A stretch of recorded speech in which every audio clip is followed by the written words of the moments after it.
Rahul, I am so sorry. मुझे लगा पता नहीं कौन है यार, मैं डर गई थी, मैंने तुम्हें थप्पड़ मार दिया। I am so sorry Rahul. शादी को 2 महीने हो गए हैं, क्या तुम अभी भी मेरे साथ कंफर्टेबल नहीं हो? वो आप अचानक से आ गए थे ना, तो मैं डर गई थी।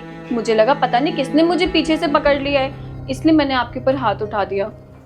घर में सिर्फ हम दोनों रहते हैं और कौन आके तुम्हें हक करेगा? क्या मेरा इतना भी हक नहीं है तुम्हारे ऊपर?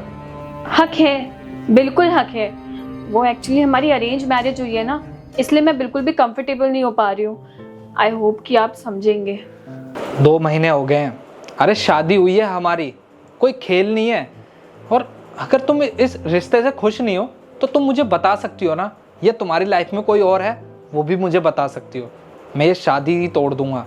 अरे नहीं नहीं, ऐसी कोई बात नहीं है, बस मैं थोड़ा सा ऑकवर्ड हो जाती हूँ। ठीक है, मैं ऑफिस जा रहा हूँ। और वो लंच?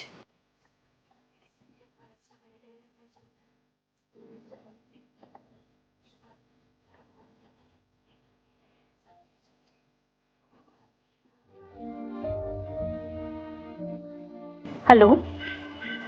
हाँ जैस, तू फ्री है क्या? तो मुझे तुझसे बहुत ज़्यादा ज़रूरी बात करनी थी। एक्चुअली बात ये है कि मेरी शादी को पूरे 2 महीने हो गए हैं, पर अभी तक मैंने उनको अपने करीब भी नहीं आने दिया है। वो मुझसे बहुत ज़्यादा उखड़े उखड़े रहते हैं। मुझे तो ये समझ नहीं आ रहा है कि मैं करूँ तो करूँ क्या। यार बात यही तो है, मैं उसे भूल ही नहीं पा रही हूँ। वो मेरे दिमाग से निकलता ही नहीं है, तो मैं क्या करूँ। और आज तो मैंने हद कर दी। आज वो मेरे करीब आने की कोशिश की और मैंने उनको थप्पड़ मार दिया।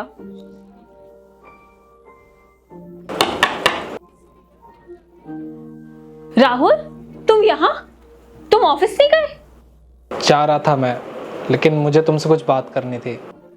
देखो, अगर कोई बात है तो तुम मुझे बताओ, या कुछ कहना चाहती हो तो तुम बोल सकती हो, क्योंकि ऐसे रिश्ते में ना मैं घुट घुट कर नहीं जी सकता। अरे शादी हुई है हमारी, सबकी मर्जी से, तुम्हारी मर्जी से। अगर कुछ है तो तुम प्लीज़ मुझे बता दो ना। नहीं राहुल, ऐसी कोई बात नहीं है, मैं तुम्हारे साथ बहुत खुश हूँ। एक्चुअली बात यह है कि मैं किसी के साथ रिलेशनशिप में थी। 9 साल मैं उसके साथ रही। मैं उससे बहुत प्यार करती थी। उसका नाम अक्षय था, पर उसने मुझसे शादी का वादा किया था, मगर एंड मोमेंट आने पे वो मुझे छोड़ के चला गया और उसने किसी और से शादी कर ली। उस पूरे रिलेशनशिप में उसने मुझे इतना ज़्यादा टॉर्चर किया, और जब वो मुझे छोड़ के गया तो उस सदमे से मैं उभर भी नहीं पाई। फिर मुझे तुम्हारी शादी का प्रपोजल आया और मैंने हाँ कर दी।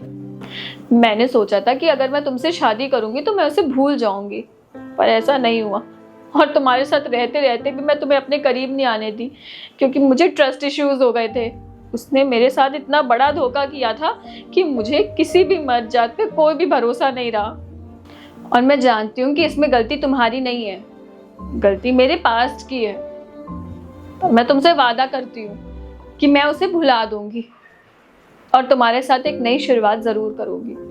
देखो, जब मैं तुम्हारे घर रिश्ता लेके आया था तो मैंने तुमसे एक ही बात पूछी थी कि तुम्हारा कोई पास्ट तो नहीं है, लेकिन तुमने मुझे मना किया था। तुमने ये बोला था कि ऐसा कुछ भी नहीं है, और आज तुम मुझे ये सब बातें बता रही हो। ये सब बातें सुनकर ना मुझे एहसास हो रहा है कि तुमने ना मुझे धोखा दिया है। मुझे पता है कि मैंने तुम्हें धोखा दिया है, पर मुझे पता था कि अगर मैंने शादी से पहले तुम्हें ये सब बता दिया तो तुम मुझसे कभी शादी नहीं करोगे। इसलिए आज मैं अपनी फ्रेंड को फ़ोन करके सब कुछ बता रही थी। मुझे सबने बोला कि आप बहुत अच्छे इंसान हैं, इसीलिए मैंने आपसे शादी की। पर जब से मुझे धोखा मिला है, मैं किसी पे भी भरोसा नहीं कर पा रही हूँ। उस रिलेशनशिप में मैंने सिर्फ सफ़र किया, सिर्फ सफ़र। और ऐसा नहीं है कि मैं मूव ऑन नहीं करना चाहती हूँ, आगे नहीं बढ़ना चाहती हूँ, तुम्हारे साथ करना चाहती हूँ, पर मुझे उसके लिए थोड़ा सा वक्त चाहिए। प्यार करती हो तुम मुझसे? चलो ये सब छोड़ो, मैं तुम्हें टाइम दूंगा। तुम्हें जितना टाइम चाहिए ना तुम उतना टाइम लो। अगर फिर भी तुमसे ना ये रिश्ता ना निभाया जाए ना तो मुझे बोल देना, मैं खुशी खुशी तुम्हें डाइवोर्स दे दूंगा। और तुम्हें जिसके साथ रहना, जहाँ रहना है, तुम वहाँ रह सकती हो। और मैं मानता हूँ पास्ट सबका होता है, लेकिन उस पास्ट को अपने प्रेजेंट में लेके आएंगे ना तो उससे ना हम दोनों का रिश्ता ख़राब होगा।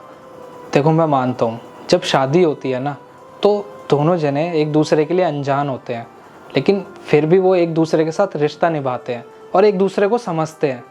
पर यहाँ तो मैं तुम्हें समझना चाहता हूँ, तुमसे प्यार करता हूँ, तो तुम मुझे कुछ समझती ही नहीं हो। अरे तुम मुझे जब तक समझोगी नहीं, जब तक अपनी बातें नहीं बताओगी, तो मुझे कैसे पता चलेगा। देखो, अगर तुम्हें टाइम चाहिए ना, तो मैं तुम्हें टाइम दूंगा, क्योंकि मैं तुमसे प्यार करता हूँ, तुम्हारे साथ रहना चाहता हूँ। अगर फिर भी तुम्हें ऐसा लगता है कि तुम इस रिश्ते को नहीं निभा पाओगी, तो मुझे बता देना, मैं ये रिश्ता यहीं पे ख़त्म कर दूंगा। और हाँ, मैं तुम्हें ये बोलने के लिए आया था कि मैं ना आज के बाद तुम्हें टच नहीं करूँगा जब तक तुम मुझे परमिशन नहीं दोगे।